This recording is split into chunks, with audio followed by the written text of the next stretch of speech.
Hello viewers, আসসালামু আলাইকুম। রাব্বি spicy কিচেনে আপনাদেরকে স্বাগতম। আজকে আপনাদের সঙ্গে শেয়ার করব একই ভিডিওতে দুইটি ভর্তার রেসিপি দুটি হলো টমেটো আলু ভর্তা ও কুমড়ো বড়ির ভর্তা।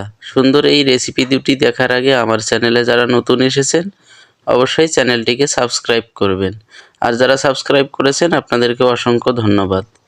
টমেটো আলু ভর্তাটি প্রথমে দেখে নেই। এখানে 6টি টমেটো নিয়েছি এবং 6টি আলু ভালো করে ধুয়ে নিয়েছি।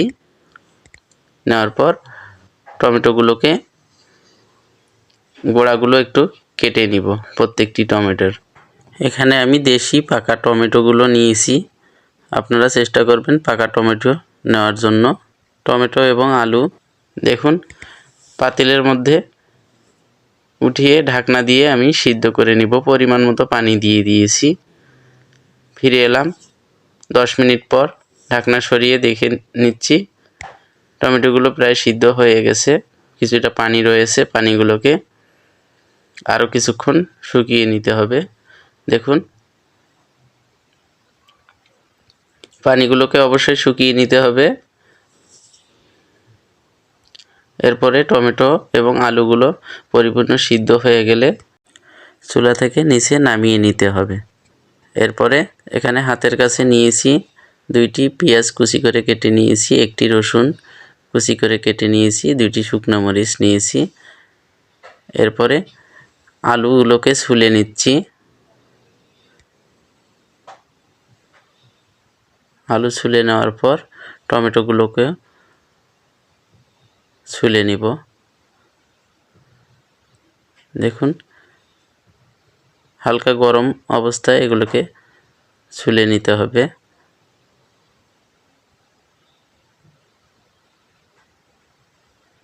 টমেটো আলু ছুলে নেওয়া শেষ। 2টি শুকনো মরিচ দিয়েছি, এর মধ্যে স্বাদমতো লবণ দিয়ে মরিচগুলোকে প্রথমে ভেঙে নিচ্ছি। মরিচ এবং শুকনো মরিচ ভালোভাবে ডলে ডলে ভেঙে নিতে হবে।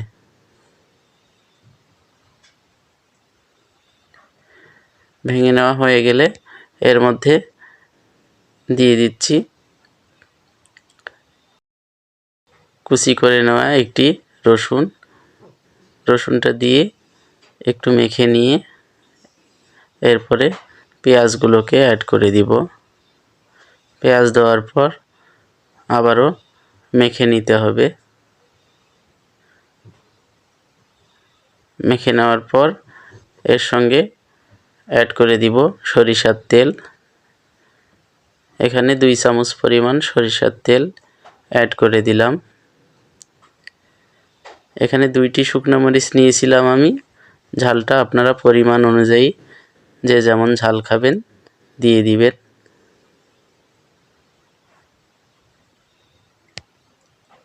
রসুন, পেঁয়াজ এবং মরিচগুলোকে ছেনে নেওয়ার পর আলুগুলোকে ভালোভাবে ভেঙে নিচ্ছি।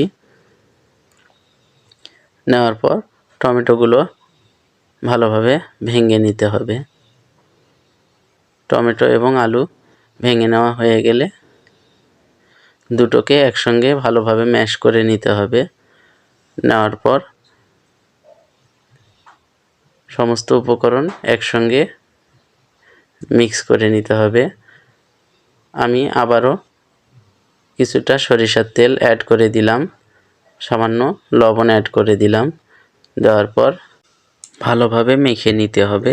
একটু সময় নিয়ে ভালোভাবে মেখে ভর্তাটাকে সম্পূর্ণ করে নিতে হবে। দেখুন ভর্তাটি আমার প্রায় সম্পূর্ণ হয়ে গেছে। এখন একটি বাটিতে ঢেলে নিচ্ছি। খুবই মজার হয়ে থাকে এই ভর্তাটি, আপনারা অবশ্যই বাসায় ট্রাই করবেন। আমার খুবই পছন্দের একটি খাবার টমেটো আলু ভর্তা। এরকম ভর্তা হলে অনায়াসে 2 প্লেট ভাত খেয়ে নেওয়া যাবে। এই ভর্তাটি যাদের পছন্দ অবশ্যই কমেন্ট করে জানাবেন। চলুন এবার দেখে নেওয়া যাক কুমড়ো বড়ির ভর্তাটি। এখানে কুমড়ো বড়ি নিয়েছি 200 গ্রাম পরিমাণ। কুমড়ো বড়িগুলোকে এখন তেলে ভেজে নিব। চুলাতে কড়াই বসিয়ে এখানে প্রথমে সরিষার তেল দিয়ে দিচ্ছি 50 গ্রাম পরিমাণ। দেওয়ার পর কুমড়ো বড়িগুলোকে গরম তেলের মধ্যে দিয়ে বাদামি কালার হওয়া পর্যন্ত নেড়েচেড়ে ভেজে নিতে হবে। দেখুন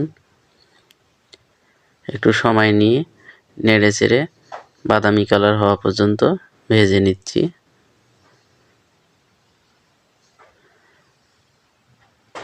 দেখুন ভাজা প্রায় সম্পূর্ণ হয়ে গেছে। এগুলোকে এর মাঝে আমি 3টি কাঁচামরিচ দিয়ে কাঁচামরিচগুলোকেও ভেজে নিয়েছি। কুমড়ো বড়িগুলো ভাজা হয়ে গেলে শিলপাটায় দিয়ে এগুলোকে বেটে নিতে হবে। হালকা করে বেটে নিচ্ছি। দেখুন এই ভর্তাটি সাধারণত শুকনায় হয় ভাজার পরে। এগুলোকে বেটে নিচ্ছি। বেটে নেওয়া হয়ে গেলে এগুলোকে বাটিতে উঠিয়ে নিয়েছি। 3টে কাঁচামরিচ ভেজে নিয়েছি। এগুলো পাটার মধ্যে দিয়ে সামান্য একটু লবণ এবং কাঁচামরিচ 3টি বেটে নিয়েছি। এখানে 2টি পেঁয়াজ কুচি করে কেটে নিয়েছি।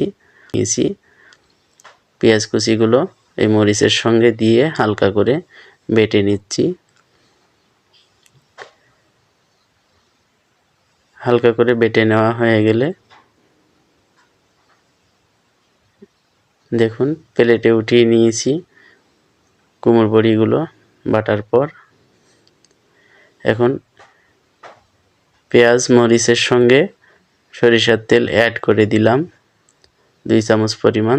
দেওয়ার পর কুমড়ো বড়ির উপরে পেঁয়াজ মরিচ দিয়ে দিলাম। দেওয়ার পর ভালোভাবে মিক্স করে নিতে হবে। দেখুন ভালোভাবে মেখে নিচ্ছি। মেখে নিয়েই তৈরি হয়ে গেল আজকের এই কুমড়ো বড়ি ভর্তা। টমেটো আলুর ভর্তা এবং কুমড়ো বড়ির ভর্তা খুবই সহজ 2টি ভর্তার রেসিপি আপনাদের সঙ্গে শেয়ার করলাম। কেমন হলো অবশ্যই কমেন্ট করে জানাবেন। ভিডিওটি ভালো লাগলে চ্যানেলটিকে লাইক ও সাবস্ক্রাইব করে দিবেন। ভালো থাকবেন, সুস্থ থাকবেন। আবারও দেখা হবে নতুন কোনো এক রেসিপি নিয়ে। আসসালামু আলাইকুম।